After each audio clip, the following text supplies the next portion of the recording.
Hi, I'm Paris, and trying to stay warm this winter while not having extremely high heating bills, I've found that if I keep my hands warm, I can actually drop the temperature in the room about 2 degrees and still feel warm. The hand warmers I've been using though last 1 to 2 hours, and then you either got to go recharge them and wait for that or pick out another one to keep your hands warm. I wanted to see if there's a hand warmer that would last the entire day. If I was using it non-stop, it would keep my hands warm. I found one that makes such claims. It's the Ocoopa rechargeable hand warmer with a 10,000 milliamp hour battery and claims on the lowest heat setting this can last 15 hours. Goes for about $35. You can find out more about it at the link down below this video. Time to test it out and see if it really can. Let's take a look at it. Looks a lot like a computer mouse. It is on the heavy side. The shape, the fact that it looks like a mouse, I realize is to make it more ergonomic, so your hand can hold it more naturally and comfortably. It feels like a hard plastic rather than a silicone soft kind of surface, so I think the heat's going to be kind of intense coming through it. Here's the power button, and it lets you go through the 3 power levels.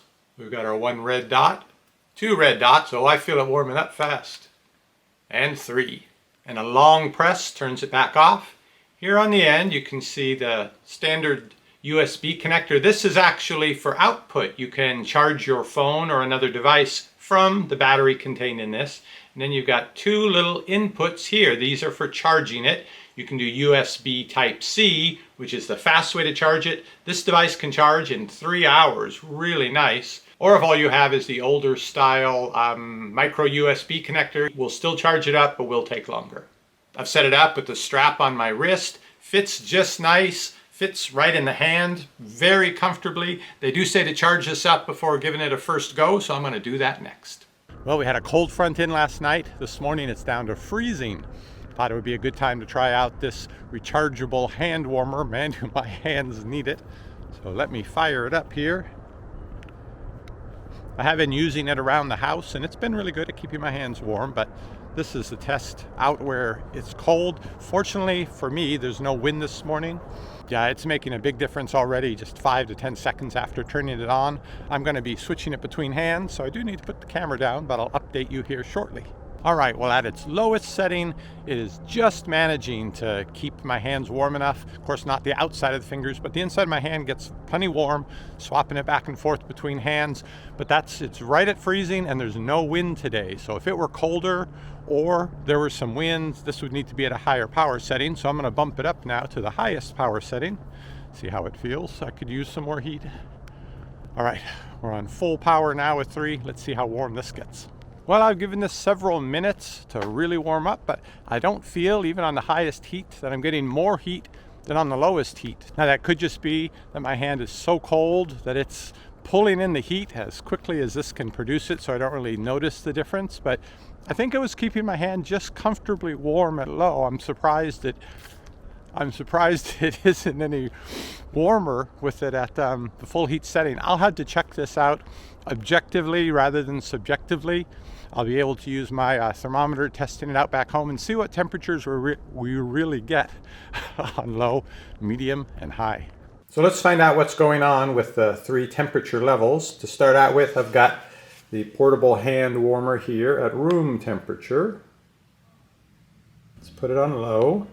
All right, I'll give it a few minutes to get to full low power warming temperature, and we'll see what that is.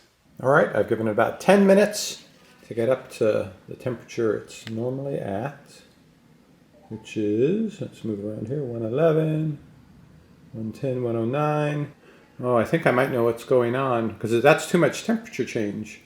That must be the heating element, the thermostat inside. When it drops to a certain temperature, the thermostat kicks the heater on, the elements on, and then a lot of heat comes out. And then when it reaches whatever, 120 or 122, something like that, turns off until the temperature drops back down. That's the theory I'm working with. The temperature is continually dropping in the same spot. Now it's jumping back up. Yeah, that's got to be how it's working. Oh, interesting to discover that by accident.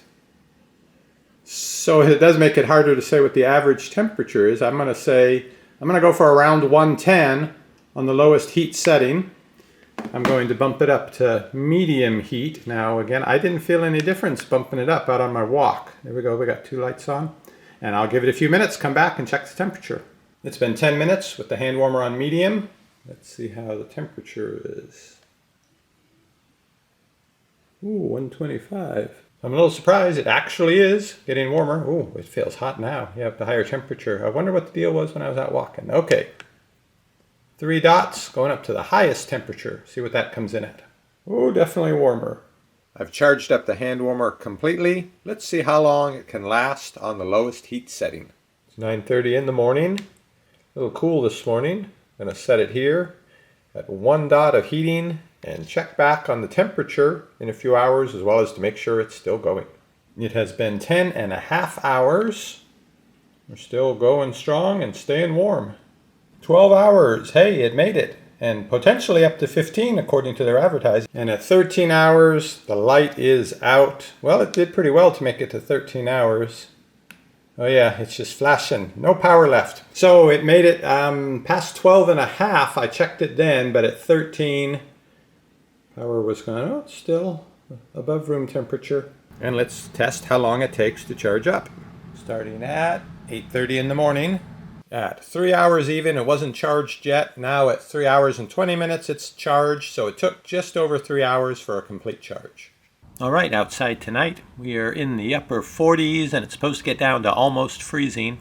Let's see how many hours long this can last when it's colder. Yeah, it'll hit 105, 110, whatever it is, and then it'll cool down a lot quicker, and then I have to get it back up to that temperature again sooner. Should cycle more frequently, should use more electricity. It's 7:45 a.m.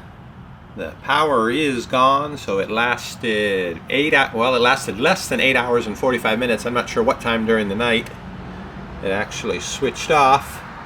But yeah, it's as cold as the outside right now. So what have we learned about the Ocoopa rechargeable hand warmer? Well, it's a good one. It can last all day.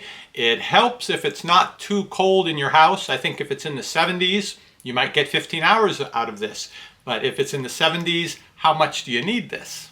Because it works on the basis of a thermostat turning on and off, how long this lasts depends on how cold the temperature is and how many times this has to turn on and off, which makes me think using the little included bag, which I think is better for it not feeling so hot on your skin, will actually extend the life of it quite a while. It'll help to keep it warmer so it lasts longer while it keeps you warmer. A pretty good deal for $35. You can find out more about it at the link down below this video. I'll also link, now I reviewed this separately, this little hand warmer. This one is much lower capacity but much lighter, lasts for 2 to 3 hours. I'll also link to this one and the video where I reviewed it down below this video. From Zippo, a refillable hand warmer, not rechargeable. This is filled with lighter fluid, you know, those little metal cans with the pull-up spout and the wonka wonka to fill them up. I remember it from back when my father actually used to carry a lighter. Well, that's what this runs off of. Now it makes me a little nervous because you do need an open flame to start the heat process, but then you close it up so there's no exposed flame while you're using it, and it keeps going and going because you can't turn it off. Keeps going until the fuel is used up. So good and bad points in that, but this might be the only portable hand warmer that will really go as long as it's rated. If you put in enough fuel for 12 hours, it's going to produce its rated heat for 12 hours until that fuel is all gone. So if we're going out hiking, out in the wilderness, you won't be near a place where you could charge a hand warmer for several days. This could be a good solution. Then again, could just grab a handful of these. So many things to investigate and find out, and I'm looking forward to doing that on the next review. There are so many choices and you don't want to stress. You want your health food at home, receiving only the best. That's what we're here for, we give honest reviews. parristx.